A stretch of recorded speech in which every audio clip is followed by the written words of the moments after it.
Thank you very much. And to my colleagues, let me say good afternoon to you and plus the members of the audience. According to John's letter, he indicated to me that he wants me to speak to develop a national plan, and John, that's what I'll try to do for you very quickly. But let me preface that by simply saying that if you hear about reparations, get this very firmly fixed in your mind. You're not here for a parlor discussion. It's not something to talk about that's nice. If you don't get reparations as black folk, you're through in this country. Let me be that very specific for you. You see, what's happening to black Americans is that black Americans have been systematically, socially engineered into the lowest level of a real-life monopoly game. You do not own and control a sufficient amount of anything to be competitive in America. And you've been marginalized now for 400 years. You're getting ready to be buried. You can get buried underneath a whole broad groups of ambiguous groupings. That's everything from culture groups, language groups, and gender groups. You're going down. It's no longer an issue. You better get reparations and get it fast. As articulated in his books, Black Labor, White Wealth, and Powernomics, Dr. Claude Anderson's ideas revolve around empowering black Americans to become economically and politically self-sufficient. His core concept, Powernomics, is a comprehensive strategy aimed at transforming black communities into competitive groups within America.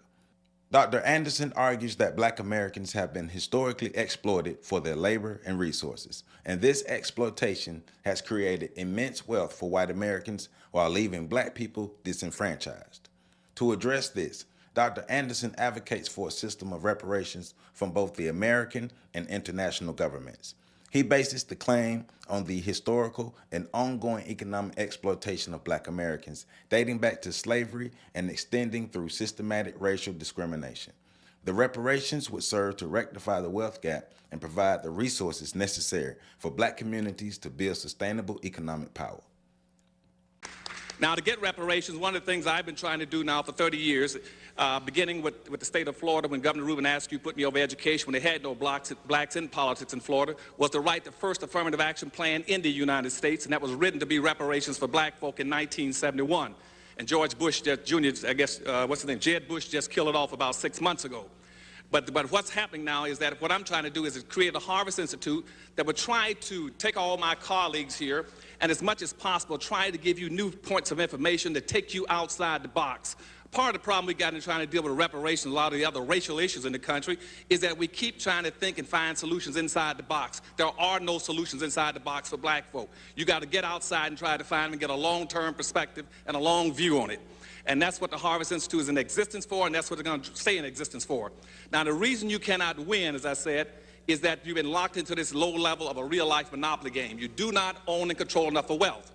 See, in 1860, for instance, black folk, as a direct result of slavery, had an ownership. When you were 98% slaves, you had an ownership of 0.5% of this nation's wealth in 1860 on the eve of the Civil War. Now, this is the richest country in the world, the most capitalistic country in the world. And here you are 140 years after slavery when you're supposedly 100% free and you still only have 0.5% of this nation's wealth. You cannot compete. The typical average white person in America has 3,500 times more money than you have. And that's not true only of blacks in America, it's true of the world internationally. What's happening right now is blacks is a marginalized, subordinated class of people all over the earth. You have 0.5% of the wealth in this nation. The same thing is true all over the world. In the world, there's approximately $392 trillion worth of wealth on the earth. And black folk around in the world have less than 1% ownership of it. That includes all the African countries, that includes Brazil, Caribbean, and America. You don't own enough control of anything. Whites control almost 100% of all the wealth, power, resources, privileges, and controls of all levels of government. You're playing a game you can't win. You got to get reparations. Now, how are you going to get it? Let me run through 3 or 4 things very quickly because I don't want to take up the time here. First thing you must do, I've heard it mentioned already, we got to commit a national campaign all over this country to start publicizing the issue of reparations for black folk. Not as something nice, but as a necessity, period. That means every living soul, every organization, every corps, every institution in this country must begin to start promoting reparations for black folk all over this country. That's level 1, is a massive, massive promotion of reparations for black folk. Second level, level 2, what we must do at second level 2 now is to start having facts-finding hearings. You must have facts-finding hearings all over this country. And you're going to have facts-finding hearings on at least 2 different levels. One is you're going to go after facts finding about what roles governments have played in the reparations, in the slavery trade against black folk, and enslavement of black folk, the marginalization of black folk. And that should break down into two levels. One is to investigate all levels of domestic governments, that's city, county, federal, and state governments. And the second group would go after international. So you should have two groups of black folk in this country exploring and fact-finding on what roles government have played, one domestically and one internationally. On the left-hand side, you should be doing the same thing for the domestic side. You should be going after the private sector. You should be going after all the private corporations in the United States, what roles they played and how they benefited directly from slavery. And also, on the same side, you must go after all the international corporations and the roles they played and how they benefited. Now, the Harvest Institute right now, my think tank, we've already picked up one. We put out a press release on that. We're going after domestic role that major corporations played in the United States. We've already identified approximately 240 companies that are still in existence that profiteer directly and enrich themselves off of black folk. We're going after that.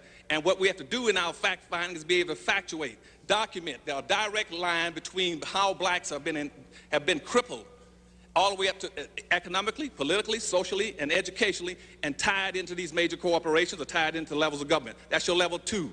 Level 3, you must then start having a national convention in this country. And right now, I think Dorothy Tillman in Chicago is already, we talked about this. She's going to try to call one in Chicago this coming year. We must have everybody who's playing a role, like Congressman Conyers and everybody from the Congress, and Cobra, everybody should be at a national convention where we all come in there to not only energize each other, but to share information, see where we are. They're trying to set that up for this coming February, someplace in the United States, possibly Chicago. That's your third level. The fourth level you should start doing is trying to get into, out of this conference should come strategies and plans and a specific role model. You got to have a model that every black can tie into. A model for reparations. Now, my model's a little different from everyone else's, and that's because I'm outside the box. I'm trying to pull everybody else outside if I can get them. Now, most people are going to try to follow the Jewish reparations model or the Japanese model. I'm following the Indian model. The Indians are the most appropriate model if you want to track down, doing anything to get reparations of black folk. Why? Because, you see, only American Indians and black folk were spelled out in the Constitution. The Indians on reservations and black folk. There's a direct lineage between those two groups. And if you really want to track and get reparations, the easiest and quickest way is to go find out what happened to American Indians, what benefits they got, and track it. In my new book called Power Numbers, it takes you through every one of those steps. You can follow it. If you pick that up, you can come right to reparations very quickly, because it would be very difficult for the government to deny black folk for the same thing they're giving the Indians.